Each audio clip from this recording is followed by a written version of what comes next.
and welcome to the Giving Voice to Depression podcast, produced in partnership with the A.B. Korkor Foundation for Mental Health. I'm Terry, the creator and co-host of this podcast. I've lived with depression most of my life, and I know how easy it can be to feel all alone in the experience. I'm not alone, and you aren't either. And I'm Dr. Anita Sands, a licensed clinical psychologist with a number of my own diagnoses, all of which bring a certain amount of anxiety and depression along with them. There is great power in shared experiences. We share our own as we engage in intimate and candid conversations with our weekly guests, exploring different perspectives on and experiences with depression. We keep it real because depression is real. We keep it hopeful because there truly is hope, in spite of what depression tells you. Hi, Terry. Hello, Anita. So, as you know, we don't usually start this podcast with a trigger or content warning because we assume if you're listening to a depression podcast, you'll not be surprised to hear us discuss depression, bipolar disorder, or their commonly associated dark or sometimes even suicidal thoughts. But this episode, we're doing a deeper dive than ever before. You know that we believe there is value in talking about even the darkest aspects of depression, including suicide. However, please trust yourself. And if you're in the kind of bad place where hearing an honest discussion about the suicidal thought process will not be good for you, please just click away, choose a different episode. But if you are in the kind of bad place where hearing someone talk about their experience with suicidal thoughts and you think that would help you to feel less alone, please stay with us. Last week, you met our guest, Katie, who on Instagram goes by Katie, the bipolar therapist. She talked about the difference between two back-to-back hospitalizations, one for surgery for a life-threatening injury, and the other for emergency psychiatric care when she was suicidal. Katie is stable now and was more than willing to answer questions about that time in her life, since not talking about what it's like to have suicidal thoughts can leave others who are having them believing that either they're alone in the experience or that it's not okay or safe to share their thoughts and their plans, when it can actually be quite dangerous not to. Because of the sensitivity of the topic, instead of having Katie's interview and then Anita's professional feedback, we're going to be hearing from Katie and then Anita, who again is a licensed clinical psychologist, so that we know we're presenting this information in the most responsible way we can. So here again is Katie, the bipolar therapist, giving her voice to depression.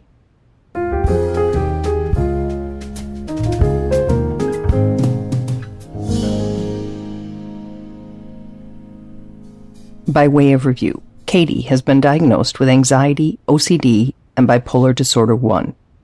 During the pandemic, she was under a lot of stress as a frontline mental health worker, in addition to trying to plan her wedding, with the rules for public gatherings changing over and over. It led, she says, to a manic episode. And then following my wedding, about 2 months later, I fell into a very deep depression. And I had a lot of guilt around it because I was newlywed. So I'm supposed to be happy and cheerful and in this wedding bliss, but I was super depressed. I was having thoughts of ending my life. I had very poor motivation. I wasn't doing anything besides getting up and going to work and then coming home and masking my depression. And I masked that depression for 10 months because I thought I was creating such a burden. Feeling like we're a burden. Of all the lies depression tells us, that one needs to be recognized for what it is. A single slippery step away from this conclusion. I very much convinced myself that everyone, my family, my friends, everybody would be better off without me being in their lives and being dead. So, Anita, I want to bring you in here. This thought, and actually this specific phrasing, which has been used by, I think, every single person who has shared about their suicidal thoughts or attempts, that people, pets, everybody, everything would be better off without them. Is it your professional experience that this is kind of a tipping point? I'm not sure if it's the tipping point for everyone, but that false idea, that thought that people who know you and love you would be better off without you is probably one of the most dangerous lies that depression can tell you. And I know for myself, and I tell my clients this, that if you start hearing this, if you start thinking or believing this, then you need to run, not walk, to get help immediately, meaning you have to tell someone you're thinking this way. Mm-hmm. Mm-hmm. I have actually told my loved ones who I know struggle with depression, if you ever have the thought that I am better off without you, know that that's a lie. Mm-hmm. Know that that's a lie and that you need to tell somebody right away, because I will never be better off without you. And I wonder if that's a good thing to say to people who struggle. I think it's a very important thing to say. And I think if you can ask people to think about what would it be like if your loved one or your friend shared this with you, how would you feel? How would you respond? And I think even people who are extremely depressed can come out of that just enough with that kind of an exercise to realize that you're leaving me, you're killing yourself would not relieve any burden. It would devastate me. It would be horrible. So, yes. Yeah. So I actually think saying, you're not being here would never, ever relieve a burden. It would devastate me. And I think you can be honest with people about that. Okay, so we're going to back up and back out a bit to hear about the other thoughts that led Katie to the point of despair. Can I ask you about what you were thinking and feeling, or would you prefer to leave it at the way you described it? No, that's fine. Yeah? I'd like to ask you, if you're willing to answer, what did your depression tell you about you during that period? The depression told me that I had an imposter syndrome, so that I was not good at my job. So going into work was difficult because I thought that I was doing terrible and that my training as a social worker was not enough. The theme of not being enough ran through my mind constantly. So I thought I was a terrible wife because I was experiencing depression very close after I got married. I was doing the bare minimum around the house because I was masking my depression to my husband. I felt extremely guilty for feeling the way I did because I am blessed with a lot in my life. I have supportive family. I have a very loving and supportive husband. So I was feeling very guilty because I kept thinking there's no reason for me to feel this way. Nothing terrible has happened to me. I'm blessed and things are very good in my life. Okay, Anita. So here are two more really common depressive or pre-suicidal thoughts. I'm not enough, and feeling guilty for feeling the way you feel. I assume these are thoughts that you commonly hear in your practice too? Mm-hmm. Yeah, I would say that as I think about the clients that I've worked with, the false beliefs sort of stem from your experience of being in pain or suffering or not being able to feel anything, sort of that absence of all emotion. Mm-hmm. Then adding on to that experience of being aware that you are unable to do what you want to do or what you feel like you need to do. So that's that's the experience of having severe depression. I think then the thought process that tries to begin to explain this or in a way almost justify it begins. And so you're absolutely right. Here comes the first thought, which is I'm not good enough. I'm not good enough because I feel alien. I feel like I can't do anything that I need to do. Therefore, I don't feel good enough. Turns into I'm not good enough. Mm-hmm. Then kind of like the next step is feeling like because you're not good or good enough, you're not worthy of good things. And then another lie, which is that it's never going to change. Like it's never going to get better, the hopelessness piece. So we add on. It's sort of like we just keep piling on. Okay, so I'm already in pain and suffering. And then comes the next thought, I'm a burden because of all of this. Once we get to that place, it's really hard with all of this stuff sort of piling on to feel like there's a good reason to remain alive. So that puts you at the highest risk then. Those thought processes that follow the experience of being in pain and suffering and being unable to function the way you want to are all the lies that depression tells you. The only things that are really true is the first part, which is the experience of being in pain or suffering and being unable to do what you want to do or need to do. That's what depression looks like. Everything else is just the false lies on top of the real experience of depression.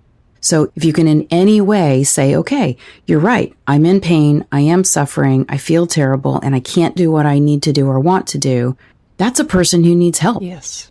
And that's likely a medical condition. You know, whether that's confined to what we think of as like the medical health condition or the medical mental health condition, those are the signs of someone in trouble. All of those thought processes that go along with that medical clinical depression are all lies and they are all false beliefs. But you can see how they just kind of pile on and kind of compound an already existing problem with functioning and feeling okay. And that can lead to super high risk for suicide. It's important to note that a person who is experiencing severe depression, once we go from moderate to severe, those lies or those false beliefs or this thought process is not something that you really have a lot of control over. It is a part of the disease process. Yes. It's a part of the disorder of severe clinical depression. You can't stop the thought process. That's why you've got to tell somebody immediately you're having the thought process, because you can't think your way out of it. You can't pray your way out of it. You know, this is a person who needs help. The thought process just lets you know you're getting closer and closer to a place where you might actually seriously think that the only solution is to kill yourself. I think that's why we're doing this podcast, because if you don't know that it's a condition, that it's a symptom, there doesn't seem to be any reason to reach out because it's just you. And who can help you with you just being worthless. But if you say like, oh, I heard on this podcast or wherever else, I hope you're hearing it. We hope you're hearing it. This is when I need to get help. You know, it's when the whatever symptom, right? When your COVID is making it hard for you to breathe, you know, you've got to get some help at that point because it's not going to get better by itself. So that's the conversation that needs to be had so that anybody listening who's anywhere near that place can say, okay, that reaching out thing is really hard because you have to believe all kinds of things that you might not believe in depression. But if you just look at it as a symptom and you say, the doctor on the podcast said, if I'm having these thoughts, I need to tell somebody. Oh, what a difference that alone could make. Especially if we can just say those thoughts are symptoms of severe depression. Those thoughts would be there if you have severe depression. That's the norm. You know, it's not normal, but that's the norm for when depression is worsening. That thought process is going to begin to happen. If nothing else convinces somebody listening who does not live with depression how insidious and diabolical the illness is, that should, because anything that can get into your brain and into your body and tell you that the people who love you would be better off without you. I'm kind of tearing up and stuff thinking about it. That ought to help convince somebody how serious depression is. Yeah. The insidious nature of it, the fact that it wears down a good person until they're so vulnerable that they actually think that thought. It's, you know, we don't want to use words like evil and diabolical, but honestly, it is. So depression really, that led to its ultimate end is it's going to take your life. It's going to try to get you to take your life. And it's very convincing. Again, that whole thought process on top of the clinical condition of not being able to feel any happiness, not having any hope, not being able to function in the world. And then we get you thinking that you're a worthless, person and that people would be better off without you. Like, you can't come up with a better way, to have the worst ending possible. So we want to fight it, of course, in the earliest stages. Like, if you aren't able to function the way you always have, all of those sort of symptoms of mild to moderate depression, where you can't feel joy and you don't have energy and you've got brain fog and those kinds of things, like, that's when we want people to get help before that horrible, awful thought process then begins. We can be more effective then, but at any point in time, and certainly if you have the thought that people would be better off without you, that's when you have to take action.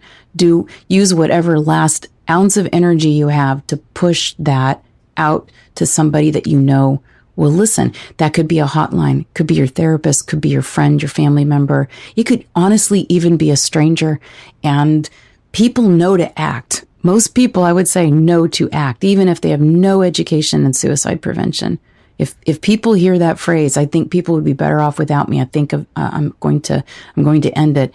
I think people know you have to do something. You have to do something then. It's not unlike saying, I think I'm having a heart attack or I think I'm having a stroke. You would never look at someone and say, like, yeah, I have no experience with that and I'm just going to go on with my day. I mean, right. You would be like, oh my gosh, this is an emergency. Yes. Whatever I was about to do doesn't matter anymore. Right. And if I don't know how to handle that emergency, I'm going to get someone who does. Yep. Okay, so there are a number of feeling-based symptoms with depression, which is one reason it can be hard to recognize it in ourselves or others. Some people experience deep anger, others a disconnected numbness, and some, like Katie, overwhelming sadness. I cried constantly, and I'm somebody who cries at commercials normally, but the crying was worse. I was hiding crying. So I would take a bath, and the entire bath I would be crying, thinking about what a burden I am, how people could be better off without me. Now, after an attempt or death by suicide, there is often talk of how selfish the act was. I will share that the first time I lost a family member by suicide, the priest who showed up at the house to offer comfort used that very phrase on his way out the door. But when talking with attempt survivors about what was going through their, admittedly unwell, minds at the time, many deeply and truly believed that they were acting unselfishly. Katie believed she was deliberately so. I considered that people would grieve my loss, but as a social worker, I thought in my head, they'll grieve, but after a year, 2 years, they'll get over it and move on with their lives. And I know for a fact that's not true because I've had a very close loved one end their life. I did start to make preparations to do so. And I just want to add that everything I was doing was to not be selfish in my mind, because I was trying to spare people any extra trauma or grief associated with my death. So I was acting very selflessly during that time that I was actively planning to end my life. So let's talk about that. She believed she was acting very selflessly during her planning. When talking with people whose loved ones have taken their own lives, they have an understandably difficult time accepting or believing that their person was actually thinking about them in the end. And we don't want anyone listening to believe that their loved ones would be better off without them. So how do you thread that needle when you're talking to someone who may be considering or planning to end their life, or to someone who's mourning a loss of someone who did? Well, okay, so 2 parts. How do you talk to someone who's thinking that way? I talked earlier about do the role reversal. How would you feel if a friend or a loved one was thinking that ending their life would in some way it would be beneficial for the people around them. If their depression is not so severe, they can take that other point of view. They can see it for themselves. But depression makes you feel like the alien or like the exception to the rule. So even if you wouldn't feel a certain way, if your friend were thinking this, depression can make you feel like none of the rules apply to you. No, of course it wouldn't be beneficial if a friend of mine thought that ending their life would be beneficial for everyone around them. But in my case, it would. We're asking people who are really depressed to do the impossible sometimes, which is bring yourself back into the same circle of care and compassion and understanding that you would give to other people, but you're depriving yourself from that. And so this is why we put the emphasis on tell someone, because that outside person hearing you is going to be the person to say, no, this is not okay. We have to get you help, because you may, once you're so depressed thinking, I'm the exception to all of the rules, my death would actually improve the lives of the people that I love. You've got to say that, because anyone else around you is going to say, no, that's not true. That's a lie. You can try to convince a person with depression who's suicidal that is a lie, but sometimes they may not be able to hear it. But anybody else around you who hears it is going to be like, whoa, that's absolutely not the case. So we want you to, you got to take that risk to tell somebody when that thought process begins. And as we're talking to family members, friends, and others in that person's circle, in terms of trying to help people understand how their loved one could have actually been thinking about them when they took their life, I try to use this analogy because we're in that age of all of us getting phished and scammed by people. And the most effective scamming sort of routines are to convince somebody that their loved one is in trouble. Their loved one is traveling and has lost everything, or they've been kidnapped, or some kind of a story that makes you feel absolutely compelled to do what you can to help them. And so people have been scammed out of huge sums of money thinking that they were doing something to help somebody that they love. Right? So there's all this financial damage that's done, but the intention was good. It was like, I thought somebody that I cared about needed my help. Okay. So just think about depression as kind of being like the ultimate scammer. It convinces people who are already literally physically, mentally, and emotionally worn down, but from the disease process and from trying to fight all of those horrible thoughts that continue to go through their minds. It convinces those people who are very vulnerable that it will actually help their loved ones or not really harm them, like they'll get over it if they end their lives. Like, again, I'll be doing something good for the people that I care about if I do this thing. So it's not true, but scammers take advantage of vulnerable people, or they feed them false information so that then they are very vulnerable. And here comes this thought, people would be better off without me. So it really is depression being able to prey upon somebody who's vulnerable. They think they're doing something good for the people they care about. And I think in the vast majority of cases, that's true. The end result was devastating, but the intention was not to cause harm. Although we shared this part of Katie's stories in last week's episode about hospitalizations, we want to reiterate that she believes nothing could have stopped her from going through with her plans to kill herself if she had not reached out and told someone what was going on inside her mind. Yeah, I think that's definitely safe to say that if I had reached out to my husband, as I said, I did eventually tell my sister everything, and that was kind of this big explosion of feelings. And she took the proper precautions immediately. She went right into, my sister needs help and I'm going to do what I can to help her survive. But the way I was thinking at the time, I was almost embarrassed and ashamed of it. So it would have been very difficult for me to reach out to the people who cared about me to tell them what I was experiencing, because I was also afraid of being hospitalized.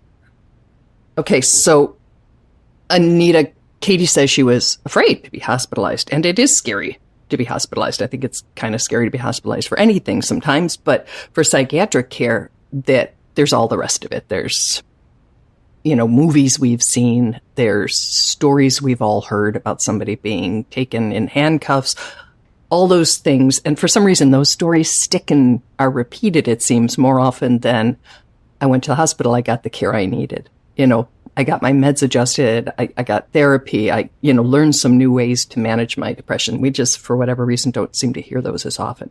So it's not surprising that those fears influence decisions about being honest when considering or planning a suicide. How do you professionally address those fears and tell someone what? It's going to be okay? We can't promise that. Yeah, it's sort of like we have to acknowledge that this is not going to be a great experience, a fun experience. It might even have some things that we have to undo a little bit of damage that could be done by going through an experience if it felt kind of traumatizing, either the way that it happened or how it happened. But what I've always said is I want you to be alive and either hate me, because hospitalization is the right thing right now, or I want you to be alive and give us the opportunity to work through any of the aspects of hospitalization that were not good, right? Because the alternative is you're not here. The alternative is we lose a really good person. So even if you're worried about, I don't want to go there, I don't want to go through it, I've heard all these stories, or I had a bad experience before, I don't want to have a bad experience.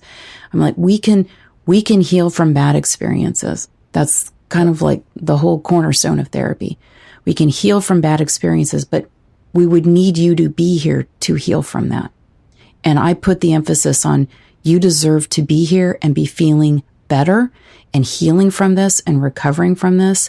That's why we're even thinking about a step like hospitalization, because we've gotten to that point where we either take the gamble to get through this experience, which again, I think most of the time is actually not terrible and horrible.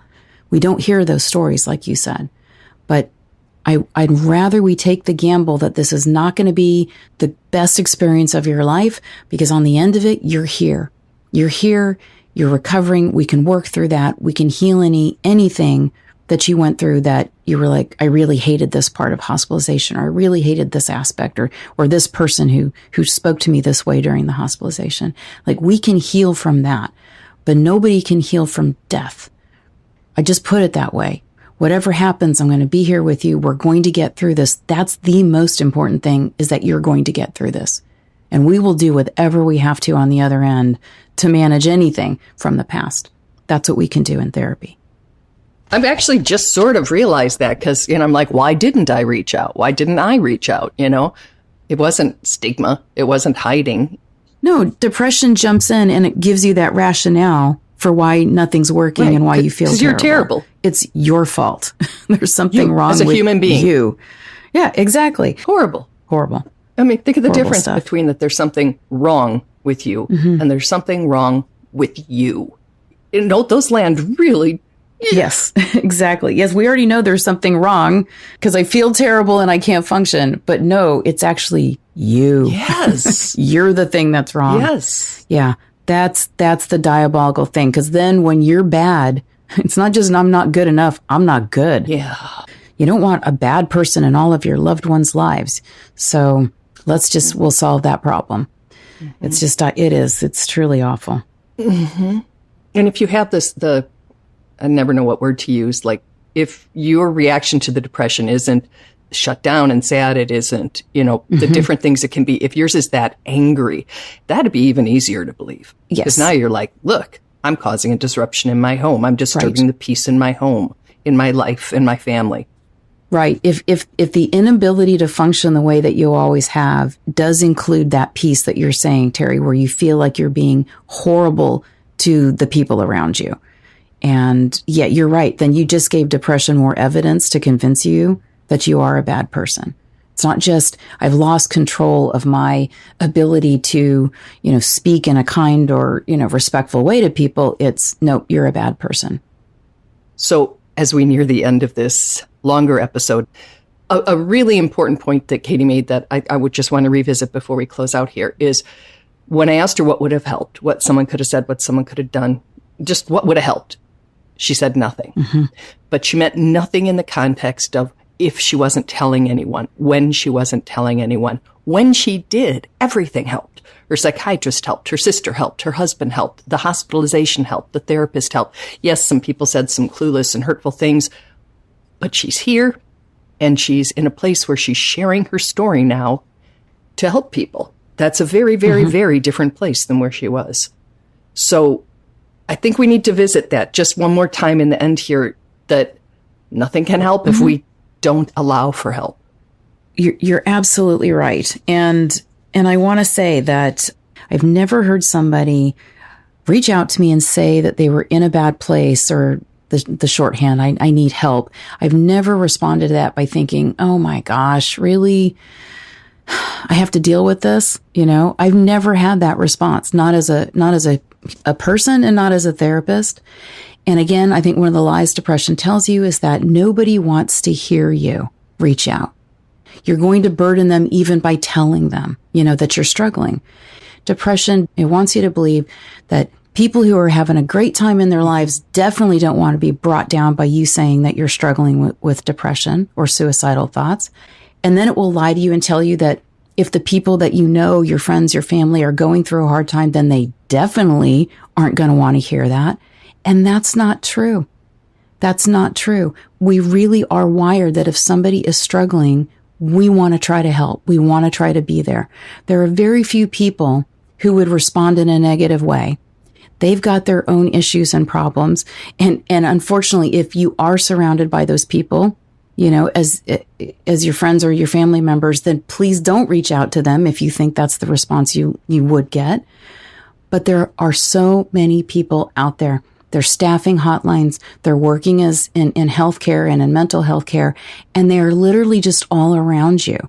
They could be strangers to you, but they're not strange to being a human wanting to help another human being. That's the vast majority of people. People want to be helpful, but they need to know that you need it. So again, you use your last ounce of energy to just say to anybody, I'm really struggling. I think I need help. That's all you've got to get out. You could write it down and hand a note to somebody that says that. And honestly, 99.9% of the time, you would get a positive response. Because of what depression's telling you makes it seem like it's this huge, huge risk and you should never, never do this. But that's not true. It's another lie. You want to do whatever you can to reach out, because just like Katie said, nothing that anybody said when she wasn't telling people what she was experiencing and what she was thinking really helped. The only thing that would have helped was how they responded and all the things, all the resources, all of the things that began to happen after she said, I need help. Excellent way to end. So thank you, Anita. And thank you, Katie, for being the catalyst, the springboard for us to have a larger discussion around your experience and suicidal ideation in general. So we hope that this episode has been helpful. We also have put together a 10-minute video compiling the things that we have heard from people over the past 7 years about their darkest thoughts, and how hearing how similar they are has helped them realize those thoughts are symptoms and not truths. So if anybody is interested in seeing that, you know how to get a hold of us. Go to givingvoicetodepression.com and click that orange record button and just record us like a voicemail. Okay. Wow. That was a lot. It all needs to be said, all needs to be heard. So thank you, everybody.